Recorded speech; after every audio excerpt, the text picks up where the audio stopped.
आदरणीय मेरे प्रिय दोस्तों और भक्तों, आपके समक्ष एक बहुत ही सुंदर वृत्तांत रखने वाला हूँ, जिसका विषय है कि क्या भारतीय संस्कृति ही महापुरुषों को जन्म देती है। दोस्तों, इसमें आपको कोई शक शुबा नहीं होना चाहिए। हमारा देश भारत पहले भी विश्वगुरु था। आज हमारे जितने भी ये ग्रंथ हैं, उनकी सहायता से आज नासा आगे बढ़ रहा है और वही फाइंडिंग्स, वही जो खोज हो रही हैं, जो हमारे ग्रंथों में पिछले हजारों साल से लिख दी गई हैं। दोस्तों, उसी वृत्तांत के अंतर्गत आज इस वृत्तांत के लेकर हाजिर हुआ हूँ कि क्या भारतीय संस्कृति में ही महान पुरुषों का जन्म होता है। तो आइए इस वृत्तांत को शुरू करते हैं। दोस्तों और भक्तों, भारतीय संस्कृति की यह विशेषता है कि महान पुरुष को यह जन्म देती है। इसमें ऐसे आधारभूत तत्वों को प्रोत्साहन दिया गया है जिनको विकास होने पर ऐसे नर रत्नों का जन्म होता है जो मानवता के लिए सिरमौर हुए हैं।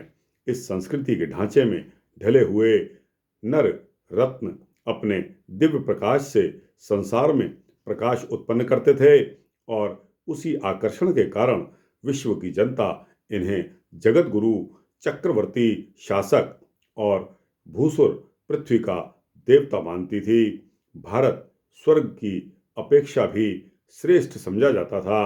अतीत का इतिहास इस तथ्य का मुक्त कंठ से उद्घोष कर रहा है। दोस्तों, भारतीय संस्कृति के प्रभाव से प्रत्येक परिवार में स्वर्ग जैसी शांति एवं सद्भावनाओं का निवास रहता था। पिता पुत्र के बीच कैसे भव्य और पवित्र संबंध थे, इसका उदाहरण देखना हो तो विमाता की आज्ञा से 14 वर्ष के लिए वनवास जाने वाले प्रभु रामचंद्र अंधे माता पिता को कंधे पर कांवड़ में बिठाकर तीर्थ करने वाले श्री श्रवण कुमार, पिता के दान करने पर यमपुर खुशी खुशी प्रस्थान करने वाले नचिकेता जी और पिता को संतुष्ट करने के लिए आजीवन ब्रह्मचर्य का व्रत लेने वाले पितामह भीष्म का चरित्र हमें पढ़ लेना चाहिए, उस पर मनन करना चाहिए। दोस्तों और भक्तों, भाई का भाई के प्रति क्या कर्तव्य है, उसकी झांकी हमें प्रभु राम, लक्ष्मण, भरत और शत्रुघ्न का चरित्र पढ़ लेने से ही सहज हो जाती है। कौरवों को जब यक्षों ने बंदी बना लिया था तो युधिष्ठिर ने भ्रातृप्रेम के वशीभूत होकर कटुता होते हुए भी उनको छुड़वा दिया था। पुष्कर के दुर्व्यवहार को बुलाकर नल ने अपने भाई को क्षमा कर दिया था। ऐसे भ्रातृप्रेम के उदाहरण भारत में पग पग पर हमें मिल जाते हैं। सच्चे मित्र कैसे होते हैं, इसका उदाहरण श्री कृष्ण ने सुदामा और अर्जुन के साथ अपना कर्तव्य पालन करके दिखा दिया। कहाँ द्वारका के राजा श्री कृष्ण और कहाँ वह सुदामा जी, कहाँ यह कोई पैरिटी नहीं है। दोस्तों, कोई मुकाबला नहीं है, लेकिन फिर भी हमारी यह भारतीय संस्कृति है जो कि इतने महान पुरुषों को जन्म देती है। लेकिन धन और ऐश्वर्य मित्रता के मार्ग में बाधक नहीं बनते। प्रेम, सहानुभूति, दया, करुणा, भाईचारे के सामने धन और ऐश्वर्य नहीं टिक सके। दोस्तों, पति पत्नी के बीच कैसे आदर्श संबंध होने चाहिए, इसके असंख्य उदाहरण भारत में मिलते हैं, जो हमारे यहाँ के पत्नी व्रती पुरुष और पतिव्रता नारियों ने पग पग पर उपस्थित किए हैं। जिस प्रकार सीता, सावित्री, शैव्या, दमयंती, गांधारी, अनुसूया, सुकन्या की कथाएं भारत में घर घर गाई जाती हैं, परंतु स्त्री को माता एवं पुत्री समझने वाले भी सभी को ही थे। छत्रपति शिवाजी द्वारा यवन कन्या को आदर से सुरक्षित रूप में राजमहल में पहुंचा देना, अर्जुन का उर्वशी को लौटा देना, कच्छ का रूप गर्विता देवयानी का प्रस्ताव अस्वीकार करना, शूर्पणखा का लक्ष्मण द्वारा उपहास जैसे संयमों के प्रसंगों की कमी नहीं है। भीष्म, हनुमान जैसे अखंड ब्रह्मचारी भारत में प्रचुर संख्या में देखने को मिलते हैं। अतिथि सत्कार के लिए मोर ध्वज का अपना पुत्र दे देना, भूखे बहेलियों के लिए कबूतर कबूतरी का अपना शरीर दे देना, दुर्भिक्ष पीड़ित समय में अनेक दिनों से भूखे ब्राह्मण परिवार का अपनी थाली की रोटियां चांडाल को दे देना आदि अनेकों वृतांत महाभारत में देखे जा सकते हैं। दोस्तों, जिस प्रकार कबूतर जैसे छोटे से पक्षी की रक्षा के लिए राजा शिवी ने अपना मांस काट काट कर दे दिया, महारानी कुंती ने ब्राह्मण कुमार के बदले अपने पुत्र भीम को राक्षस का आहार बनने के लिए भेजा था। अपने स्वार्थ, सुख साधन, धन संपदा संग्रह, ऐश आराम को लात मारकर अपनी आत्मा का कल्याण करने के लिए लोक सेवक और परमार्थ का जीवन व्यतीत करने में भारतीय व्यक्ति अपने जीवन की सफलता मानते रहे हैं। गौतम बुद्ध अपने राजपाट और सौभाग्य को छोड़कर हिंसा और अज्ञान में डूबे संसार को दया और आत्मज्ञान की शिक्षा देने के लिए निकल पड़े। भगवान महावीर ने लालची और विषयासक्त दुनिया को त्याग और संयम का पाठ पढ़ाने के लिए अपना सारा जीवन बिता दिया। भागीरथ ने राजसुख को छोड़कर दीर्घ काल तक कठोर तप किया और प्यासी पृथ्वी को तृप्त करने के लिए तरणतारिणी गंगा का अवतरण कराने का महान संकल्प कार्य पूरा किया। हमारे यहाँ अनेकों ऐसी महान आत्माएं पैदा हुई हैं जिन्होंने घूम घूम कर अपनी व्यक्तिगत आवश्यकताओं की परवाह न करते हुए आत्मज्ञान का प्रचार किया है। नारद जी कुछ घड़ी भी एक स्थान पर ठहरकर आत्मज्ञान का प्रसार करने के लिए हर घड़ी पर्यटन करते रहते थे। व्यास जी ने संसार को धर्म ज्ञान देने के लिए 18 पुराणों की रचना की थी। आदि कवि वाल्मीकि जी ने रामायण जैसे मूल्यवान कल्याणकारी ग्रंथ की रचना करके मानव जाति को कर्तव्य पथ पर चलने के लिए अग्रसित किया। चरक, सुश्रुत, बाणभट्ट, धन्वंतरी जैसे त्यागी निष्प्रह ऋषियों ने जीवन भर जड़ी बूटियों, धातुओं, विषों आदि का अन्वेषण यानी कि खोज करके रोगग्रस्त पीड़ितों को त्राण करने के लिए सर्वांगपूर्ण चिकित्सा शास्त्र का आविर्भाव किया और कभी भी अर्थ लाभ या स्वार्थ का कण भी इसमें दिखाई नहीं दिया। दिखावट का या शेखी खोरी का अणुमात्रा भी पास नहीं आने दिया। ज्योतिष विद्या की बड़ी बड़ी खोजें, आकाश में पाए जाने वाले ग्रह नक्षत्रों की गतिविधियों और उनका मनुष्य जाति पर जो प्रभाव पड़ता है उसकी खोज करने वाले हिंदू ऋषि ही थे। सूर्य सिद्धांत, मकरंद, ग्रहलाघव आदि को देखने से आश्चर्य होता है कि उस समय बिना वैज्ञानिक यंत्रों के इस प्रकार का शोध करके संसार को महान ज्ञान प्रदान करने के लिए उन्हें कितना श्रम करना पड़ा होगा, जिसके मजदूरी उन्होंने कभी नहीं चाही। दैवी संस्कृति, देवतुल्य आचारों विचारों की पद्धति ही इनका कारण थी। इस पद्धति के अनुसार जीवन का निर्माण करने का अर्थ निश्चित रूप से यह रहा है कि मनुष्य भौतिक सुख संपदाओं की अपेक्षा आध्यात्मिक सद्गुणों, सद्विचारों, सद्कार्यों को अधिक महत्व दे तथा संसार की क्षुद्र स्वार्थों का ध्यान न रखे। इस संस्कृति को ऐसे अनेक महान ऋषि मुनि उत्पन्न किए हैं। इस संस्कृति के अंतर्गत जिन्होंने विश्व तथा मानव की सेवा में अपना सर्वस्व जीवन दान दे दिया। विश्वामित्र, वशिष्ठ, जमदग्नि, कश्यप, भारद्वाज, कपिल, कणादि, गौतम ऋषि, जैमिनी, पाराशर, याज्ञवल्क्य, शंख, कात्यायन, गाभिल, पिल्लाद, शुकदेव, श्रृंगी, लोमश, धौम्य, जयतकारु, वैशंपायन आदि भारतीय ऋषियों ने अपने को तिल तिल जलाकर संसार के लिए ऐसा प्रकाश उत्पन्न किया कि जिसकी आभा अभी तक भी नहीं बुझी है।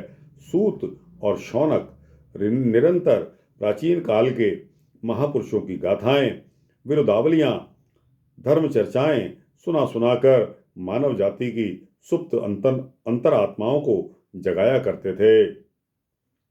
यही वह संस्कृति है जिसने संसार का हित करने के लिए अपने जीवन की कोई भी परवाह नहीं की। महर्षि दधीची ने असुरत्व से देवत्व की रक्षा के लिए अपनी हड्डियां तक दान में दे दी। धर्म तथा मर्यादा की रक्षा के लिए बंदा बैरागी खौलते तेल के कड़ाह में प्रसन्नता पूर्वक कूद पड़े। वीर हकीकत राय ने कत्ल गुरु गोविंद सिंह साहब के बालकों के जीवित दीवारों में चुने जाने की कथाएं आज भी धर्म कर्तव्य की उपेक्षा करके धन संग्रह और इंद्रिय भोगों में लगे हुए लोगों पर लानत देती हुई आकाश में विहार कर रही हैं। आज अधिकांश पंडित, पुरोहित, साधु, ब्राह्मण इत्यादि संसार को मिथ्या बताते हुए मुफ्त में आनंद का मंगल बना रहे हैं। ब्राह्मण का कर्तव्य विद्या अर्जन और जनता को सुमति सदुपदेश देना है, किंतु आज के ब्राह्मण संसार का बौद्धिक स्तर ऊंचा उठाने के लिए कुछ भी परिश्रम नहीं कर रहे हैं। भारतीय संस्कृति की परंपरा इस पतित स्थिति से सदा सर्वदा भिन्न रही है। साधुता और ब्राह्मणत्व आचार्य और पंडितों का बहुत ऊंचा आदर्श रहा है।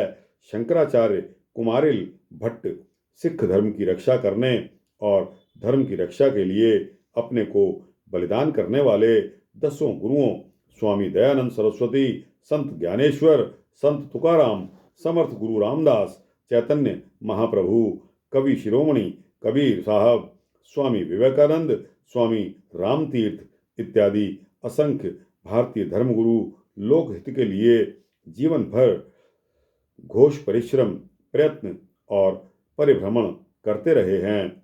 यही नहीं, यदि उनके जीवन की साधना थी, उन्होंने अपना सब कुछ देकर लोक सेवा को एकांत मुक्ति से अधिक महत्व दिया। भगवान बुद्ध जब अपनी जीवन लीला समाप्त करने लगे तो उनके प्रिय शिष्यों ने कातिर होकर पूछा कि अब तो आप मुक्ति के लिए प्रयास कर रहे हैं, अब हमारा मार्गदर्शन कौन करेगा? बुद्ध ने तब उत्तर दिया कि जब तक संसार में एक भी प्राणी बंधन में बंधा हुआ है, तब तक मुझे मुक्ति की कोई कामना नहीं है। मैं मानव मात्र का उत्कर्ष करने के लिए बार बार जन्म लेता और मरता रहूंगा। स्वामी दयानंद सरस्वती भी योग साधना करते हुए हिमालय चले गए थे। वहां इन्हें ईश्वरीय प्रेरणा प्राप्त हुई कि लोक सेवा ही सर्वोत्तम योग साधना है। स्वामी जी यह लोक सेवा का उद्देश्य लेकर तपस्या से लौट आए और जीवन भर अज्ञानग्रस्त जनता में ज्ञान प्रचार करने में ही अपनी साधना मानते हुए अपना जीवन समाप्त कर दिया। जनता की सेवा ही उनके जीवन का चरम लक्ष्य रहा है। यह भारतीय संस्कृति ही थी जिसके प्रभाव के कारण शंकराचार्य और स्वामी दयानंद सेवा करते करते विषपान करके स्वर्ग सिधारे थे। गांधी जी भी जीवन भर जनता जनार्दन की सेवा करते रहे। अपने परिवार तक का मोह उन्हें नहीं बांध सका। उन्होंने महात्मा शब्द को सार्थक किया। लोकमान्य तिलक और महामना मदन मोहन मालवीय जैसे व्यक्तियों का चरित्र ही पंडित शब्द का वास्तविक प्रमाण है। भारतीय संस्कृति में आध्यात्मिक ज्ञान के विस्तार के लिए गुरु शिष्य की प्रशस्त परंपरा रही है। यह भारत की ही अपनी वस्तु है। गुरु शिष्य की परंपरा का शरीर से कोई संबंध नहीं है, आत्मा का संबंध है। साधक का जीव गुरु के जीव का शिष्य बनता है। इसलिए गुरु के शरीर त्याग के पश्चात भी उसको उनसे निर्बाध प्रेरणा मिलती रहती है। गुरु आत्मरूप है, देह रूप नहीं है। भारतीय संस्कृति में कैसे कैसे उत्तम गुरु उत्पन्न किए हैं, यह जानना हो तो गुरु गोविंद सिंह इत्यादि सिखों के 10 गुरुओं का चरित्र हम सभी को पढ़ना चाहिए। शिष्य भी तब ऐसे होते थे, गुरु के लिए बलिदान करने वाले, गुरु के लिए बलिदान करने के लिए वह सहर्ष तैयार रहते थे।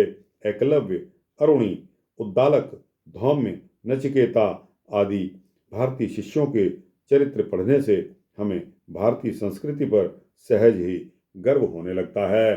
भक्तों, भारतीय संस्कृति में पले हुए राजा कैसे होते थे, इसका उदाहरण राजा जनक के जीवन से मिल जाता है। वे प्रजा की सेवा को ही अपने जीवन का महानतम उद्देश्य मानते थे और सच्चे अर्थों में प्रजा के सेवक थे। अपने जीवन निर्वाह के लिए वे परिश्रम करके स्वयं कमा लेते थे और राजकोष से एक कौड़ी भी अपने लिए नहीं लेते थे। वे राज्य कार्य का और न्याय व्यवस्था अपना कर्तव्य समझकर करते थे और जीविका के लिए स्वयं खेती करके अन्न उत्पन्न कर लेते थे। संस्कृत में हल की नोक का नाम सीता है, इसलिए राजा जनक को खेत जोतते समय जो कन्या प्राप्त हुई उसका नाम भी उन्होंने सीता रखा। दोस्तों, यह सीता हल के फल को कहते हैं, तो इसी के नाम पर प्राप्त हुई उस हल के फल से जो कन्या प्राप्त हुई, धरती को खोदने से उसका नाम सीता रख दिया गया था। यह मेरे पिछले वृतांत में आ चुका है। महर्षि विश्वामित्र को जब यज्ञ यानी कि लोक हितकारी कार्य के लिए धन की आवश्यकता पड़ी तो राजा हरिश्चंद्र ने समस्त राजकोष उनको दान कर दिया और जब उससे भी काम नहीं चला तो अपने तथा अपने स्त्री बच्चों को बेचकर एक आदर्श राजा का उदाहरण बनकर उपस्थित हुए। छत्रपति शिवाजी का आदर्श भी कुछ इसी तरह का था। उनके गुरु का नाम समर्थ रामदास था। वे निरंतर उनके आदर्शों पर चलते रहे। यहाँ तक कि एक समय तो ऐसा आ गया कि उन्होंने अपना सारा राज्य ही गुरु के चरणों में अर्पित कर दिया और स्वयं गुरु की आज्ञा के अनुसार एक मुनीम की तरह राज्य का संचालन करते रहे। उसी देख रेख में मराठा राज्य फला और फूला और पनपता रहा। भयंकर कठिनाइयों में भी उसकी निरंतर उन्नति होती रही। भारत का उदाहरण खोजे भी संसार में अन्यत्र नहीं मिलता। राजा राम की चरण पादुकाओं को ही शासक मानकर स्वयं एक तुच्छ सेवक की भांति वे 14 वर्ष तक राज्य संचालन करते रहे। हर प्रकार का अवसर होते हुए भी ज्येष्ठ भ्राता के दूर रहने पर भी कभी उन्होंने राज्य को हड़प जाने की कामना अपने मन में नहीं लाई। वह भारतीय संस्कृति को उच्च संस्कारों का ही प्रताप था जो कि इस प्रकार की हमें भारतीय संस्कृति में हमें जीवनियाँ मिलती हैं। धौलपुर की राजगद्दी के मालिक नरसिंह भगवान और मेवाड़ की राजगद्दी के मालिक भगवान एकलिंग जी माने जाते थे। इन स्थानों के राजा ने कभी स्वयं को अधिपति नहीं माना, केवल अपने आप को राज्य का विनम्र संचालक माना। पीछे यद्यपि यह बात दिखावा मात्र रह गई, परंतु प्रारंभ में यह त्याग भी उस श्रृंखला का ही एक प्रतीक अवश्य था। राजा विक्रमादित्य प्रजा की वास्तविक स्थिति से परिचय प्राप्त करने के लिए वेश बदलकर प्रजाजनों में घूमते रहते थे। प्रजा की सच्ची सेवा, उनके लिए सब कुछ करने को प्रस्तुत रहना, उनके सुख सुविधा को बढ़ाना, यही उनका प्रधान लक्ष्य रहा है। इसी प्रकार महाराणा प्रताप राजसुख की परवाह न करके जीवन भर देश को आजाद करने के लिए स्वाधीनता संग्राम में धर्म युद्ध करते रहे। महान राजा पुत्र दुर्गादास राठौर को धर्म युद्ध में रोटी भी नसीब नहीं हुई। ऐसे ऐसे मौके आए, अवसर आए जब भूख से तड़प कर घोड़े पर चढ़े चढ़े ही वे भाले की नोक में छेद कर भुट्टे भून कर खाते थे और स्वाधीनता संग्राम लड़ते रहते थे। ऐसे सैकड़ों राजा भारत ने उत्पन्न किए। छत्रसाल की गाथा सर्वविदित है। ये शासक हमारी संस्कृति के प्रतिनिधि हैं। राजा ही नहीं, यहाँ के मंत्री भी निस्वार्थ, त्यागी, निर्लेप और कुशाग्र हुए हैं। अपने व्यक्तिगत लाभ की कभी कोई कामना उन्होंने अपने मन में नहीं की। वे सदा निष्पक्ष भाव से सत्य की रक्षा करते रहे, अपराध के प्रति कठोर रहे। चाणक्य का जीवन भारतीय संस्कृति का एक विशेष नमूना है। विश्व का वह अभूतपूर्व कुशाग्र, वृद्धि, कूटनीतिज्ञ एक फूस की झोंपड़ी के में गरीब लोगों की भांति अपना जीवन व्यतीत करता था और राज्य कोष से अपने व्यक्तिगत व्यय के लिए कुछ भी नहीं लेता था। हमारे यहाँ के धनवान लक्ष्मीपति भी सदा लोकहित का ध्यान रखते रहे हैं। जिन जिनके पास धन संपत्ति होती थी, वे उसे 7 पीढ़ियों के लिए तिजोरी में बंद नहीं करते थे, वरन तात्कालिक लोकहित के लिए उसे मुक्त हस्त से दान कर देते थे। राजा कर्ण जैसी दानशीलता किस देश और किस संस्कृति में हमें मिल सकती है। तो दोस्तों, यह वृतांत आपको एक सारांश में हमारे भारत में पैदा होने वाले हमारी भारतीय संस्कृति के जो आधारभूत तत्व हैं, उन महापुरुषों को हमारी भारतीय संस्कृति ने जन्म दिया। यह इतने गौरव की बात है कि यह विदेशों में नहीं मिलता। दोस्तों, यह वृतांत यहाँ समाप्त होता है। आपको कैसा लगा? अच्छा लगा हो तो इसको लाइक और शेयर करते हुए अपने दोस्तों, भक्तों, मित्रों, जिज्ञासुओं तक पहुँचाना। कमेंट्स बॉक्स में जाकर अपनी राय अवश्य देना कि दोस्तों, यह वृतांत आपको कैसा लगा। और इस चैनल को अगर आप सब्सक्राइब कर देंगे तो आपको इसी तरह के सूक्ष्म भक्ति वृतांत मिलते रहेंगे, ऐसा मेरा आश्वासन है। भारतीय संस्कृति के नाम पर भारत देश की जय। वंदे मातरम। जय जवान, जय किसान, जय हमारे देश की, हमारी भारतीय संस्कृति में जन्म लेने वाले महापुरुषों को कोटि कोटि नमन। जय श्री राधे, जय श्री राधे कृष्णा।